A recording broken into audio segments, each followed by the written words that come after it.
Wala pa ring pasok sa mga paaralan sa Cebu City dahil sa sama ng panahon. Handa na rin ang lahat ng gamit sa rescue at iba pang pangangailangan sakaling magtuloy-tuloy muli ang malakas na ulan. Yan ang ulat ni Nina Oliverio ng PTV Cebu.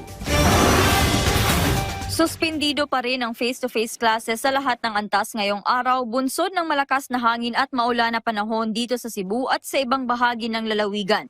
Bagamat walang direktang epekto ang bagyong Krising sa Cebu, ang habagat naman ang patuloy na nagdudulot ng maambon na panahon at malakas na hangin. Ayon sa Pag-asa Visayas sa Mactan sa Lapu-Lapu City, aasahan ng mga Cebuano ang maulan na panahon hanggang bukas Sabado o madaling araw ng Linggo.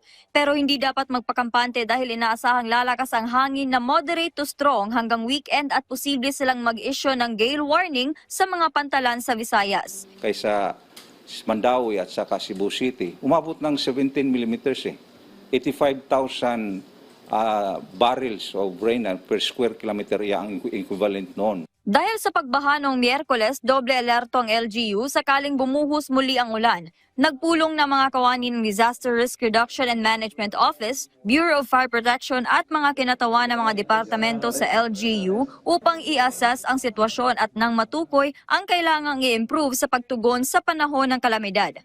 49 na insidente ang naitala ng Disaster Office, kabilang na dito ang flooding, rescue operations at landslide. Wala namang casualty at wala ring naitalang health-related issues sa baha ang City Health Department. Today, proactive ta, since wala pa may flooding. Now we are readying our fleet of equipment. So I will endorse this to the Secretariat later so that they will have their inventory of the equipment na. Sa kabila ng sama ng panahon, may mga estudyante pa ring pinili mag-aral sa Cebu City Public Library kung saan sila magkakakonect ng libreng Wi-Fi. At home we don't have really stable internet connection. So yeah, I choose to stay here because of that, and also for the peace.